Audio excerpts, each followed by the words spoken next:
UFC 261, Kamaru Usman retaining his welterweight championship, knocking out Jorge Masvidal in the second round. Just a monster punch.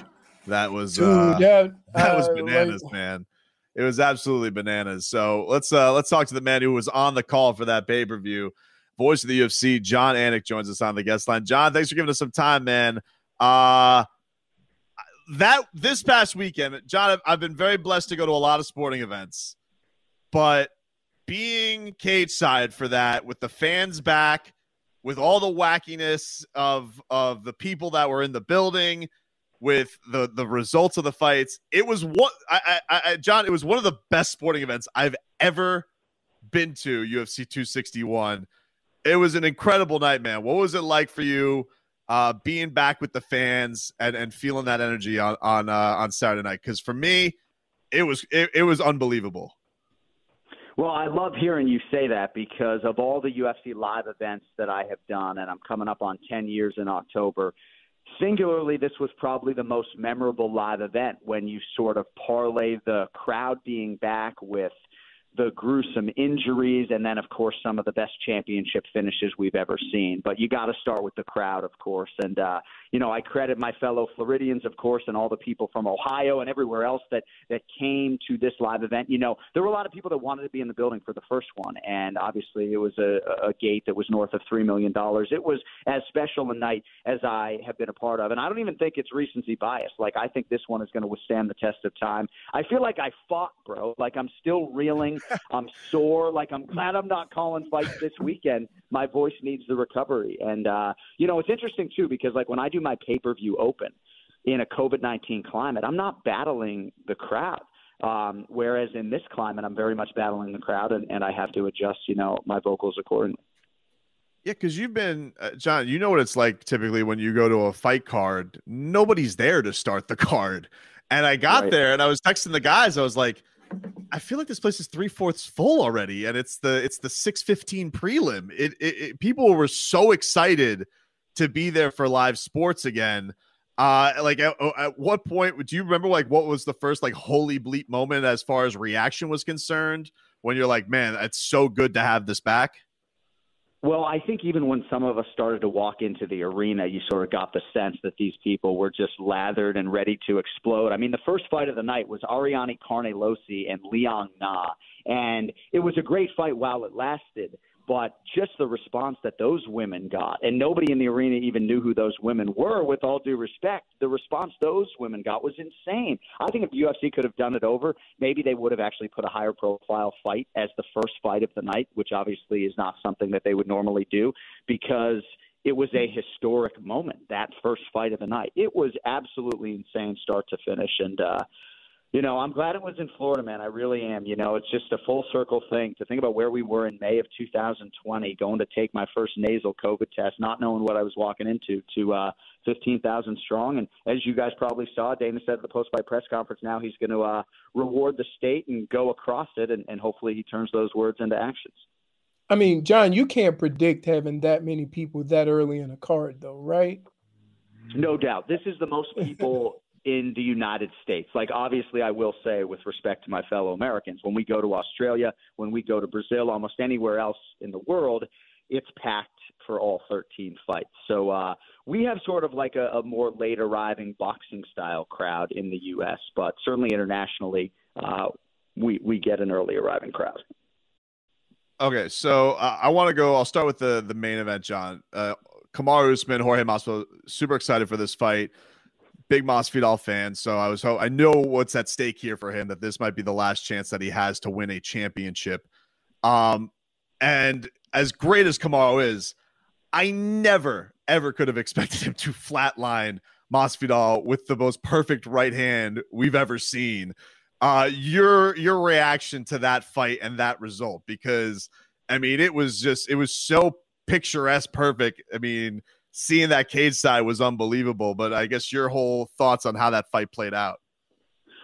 Well, all credit to Kamaru Usman, but he has certainly been well coached and coachable. And even before he fought his teammate Gilbert Burns, which sort of necessitated him moving on from Henry Hooft, he had planned to go to Denver, Colorado and work with Trevor Whitman because he put Trevor on that type of pedestal as an elite head coach and striking coach. And look at what he has done with this guy. You know, there are layers to his striking game. And I thought the most telling thing Kamaru said to us in our fighter meeting on Thursday was that now he understands, like Floyd Mayweather, how to let a striking fight build. And when Kamaru said that, I'm thinking, oh, man, you know, if he's talking like that, given all the other skills that he can fall back on in terms of the wrestling and the grappling, you know, Masvidal might be in some trouble. And no, I mean, it was great execution. Obviously, Masvidal was having success with the calf kicks early on, and sometimes you take one of those right on that muscle tissue and it effectively changes the complexion of the fight. It didn't seem like any of those landed with great force or accuracy, but yeah, before, you know, Masvidal could get the fight sort of to play out the way he expected it to, he was twitching on the canvas. And I do think Mike Brown and Masvidal expected more of a grappling fight, more of a wrestling fight. And obviously, to Masvidal's words after the fight, they didn't necessarily understand the type of power, you know, that was coming back his way. Well, evidently, by the way he said before, that he doesn't hit very hard. I mean, there's no bigger indication than that. Well, I mean, if you see Kamaru Usman's career, right, I mean, he did fold Sergio Moraes like a lawn chair back in the day. There were a lot of decisions early on. But if in the Colby Covington fight, I mean, obviously his power was more sort of a result of attrition than it was one singular blow. But again, you know, the thing is, Masvidal, in terms of the risk management, I mean, he had never been knocked out in the UFC. And part of that is because he's an outstanding boxer defensively and he moves his head exceedingly well. But, you know, I think sometimes when maybe you take more risks and your hands or your guard are not as high or tight as they should be, you can pay the ultimate price. And I think this was a Masvidal that was entering this fight willing to take risks, willing to be knocked out. And we all saw what happened, unfortunately for him, of course. It's for Kamaru. Do you think, John? I didn't think anybody could ever catch GSP in terms of welterweight legacy, but I don't know, man. I like with seeing the way he's been, and as you said, just seems like he's getting better. Do you think it's possible, like this guy, like that he's going to have a chance to maybe get past GSP as far as welterweight legacy is concerned? Because, you know, the kind of win streak he's stacking up, he's starting to chase down guys like Anderson Silva. It's getting mighty impressive, man. This guy's building himself a hell of a legacy. Yeah, I mean, Dana White said at the post-fight press conference that he looks like he's on his way to becoming the greatest of all time, and that's what my eyes tell me. If you pass Anderson Silva and go 17-0 in the UFC to begin your career, I mean, you can have whatever title or distinction you want. I always think it's interesting when you talk about guys like John Jones and George St. Pierre, because if John Jones and Jackson Wink MMA Academy in Albuquerque, New Mexico, put up championship banners the way they do in the NFL, like the Patriots, you know, they'd have 15 John Jones championship banners underneath that roof. So when you talk about greatest of all time and legacy, title defenses is really what it is all about. You know, John Jones to me is a 15-time world champion. That's insane. I think he's won 15 title fights. So for Kamaru Usman, the only thing that is working against him resume-wise right now is that I think it's only 4 or 5 championship title defenses. So as that number continues to climb, he has a great chance to unseat George St. Pierre. But I will say, the Covington rematch and a potential fight with Stephen Wonderboy Thompson, those two challenges, and a Leon Edwards rematch for that matter, those are 3 really, really big challenges. And were Kamaru to pass all those and be 17-0 in the UFC, he could probably lay claim to being the greatest mixed martial arts athlete of all time. Man, that's something. Okay, can you take us through, when do you realize, as the action is going on, Jake Paul walks into the building, the crowd's starting to chant F Jake Paul, which they seem to do. They took great delight in, as did he. And then when does that turn into your broadcast partner, Daniel Cormier, having to go over there and give him the business? Oh, man. So I didn't know he was in the building until the F. Jake Paul chants, and I think I learned it when many of you did. And obviously we weren't going to show the guy on camera and lean into it, you know. I mean, I respect certainly what he is trying to do as a professional boxer. I wish he would just box boxers, but I think, as I understand it, DC asked for 2 minutes to go handle his business and let it be known that, he's not going to take any more of his name being injected into this mix. So DC got his 2 minutes. I think at one point I tried to throw it to Dana, and I looked down. He was nowhere to be found. So it was a little bit of an awkward navigation on the broadcast table. But, hey, it's a fight game. I mean, you guys know, right? This is not, with all due respect to the Miami Heat and everybody listening, this is not putting the ball in a hole. There's a lot that goes into it. And, I'm thankful that our truck gave DC the opportunity to go, meet the guy face to face. Thankfully, he hustled back, and he was there for me, a couple minutes later. What was he like? Did you have any sense that DC was heated, or he just like I gotta? Yeah. It was just up and got. Like, did he legit seem upset, or was he cool and calculated? Like, what was his move? Because Daniel Cormier seems like, I don't know, the nicest guy ever on the broadcast. He's always smiling, he's always laughing. So to see him flip that switch to fighter mode, what was that like? Well, I got to tell you, when he got back to the booth, I was curious what version it was going to be. Because, sometimes these guys will go to the restroom and then they'll sprint back. And if I throw it to them too quickly, they'll be out of breath and maybe it isn't good TV. So I looked over at him to see, is this guy going to be like beating sweat?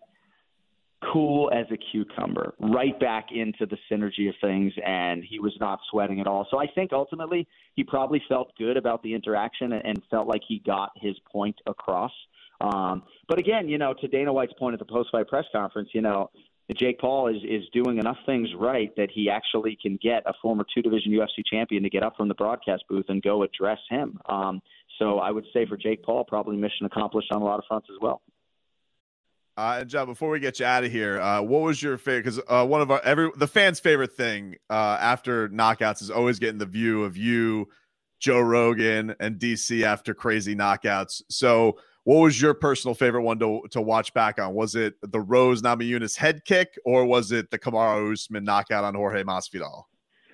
I think the way Rogan and I romantically locked eyes on the Rose Namajunas knockout would probably take the cake for me. It is a weird thing for a play-by-play guy, right? Like, I'm not thinking about that camera. It's funny when people say, oh, these dudes are acting. It's like, bro, do you know how much traffic is going on with the truck? I got a promo card in my hand half the night. There's so many broadcast logistics going on. If you think I'm thinking about or looking at that little camera, as far as I'm concerned, it's a radio job for most of the night for me, even though I don't paint the picture like radio per se. We're not thinking about those cameras, but the fans love it. And, it's always awkward when they roll it back into the broadcast. It's like, what would you guys like me to say when I look like that, But it's fun. I can't tell fun with it, and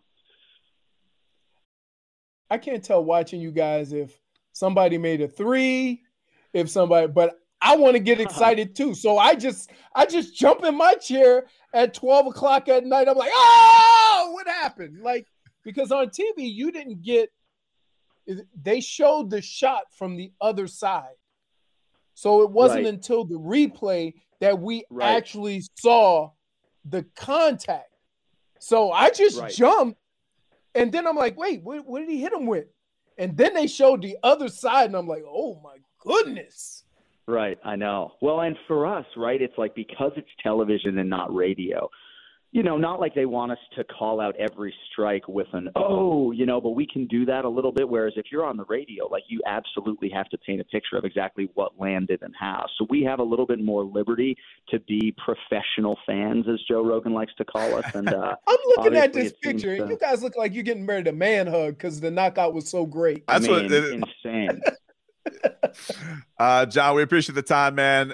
Great job this weekend. It was like I said, it was an incredible building to be in, an unforgettable night. So it was great to see the UFC get everybody back in the fold and the fans back, to feel like just feel like sports was back. Like you thought, like, because I remember we were all saying, it's cool, you have the action there and you get to have a real appreciation of what's going on in that cage, but having the reaction to everything that goes on in that cage does just make it a little bit more special. I really was blown away by it. Well, thank you, man. It was great to have you in the building, and always enjoy sort of rehashing things with you guys on the other end. And for us, it's like we got to turn the page so quickly that it's like we're literally already voicing the May 8th show. But it was a big night, and enjoyed recapping it with you fellas. All right, thanks again. Jon Anik there, voice of the UFC. Always does a fantastic job, and always appreciate when he gives us some time to recap the events.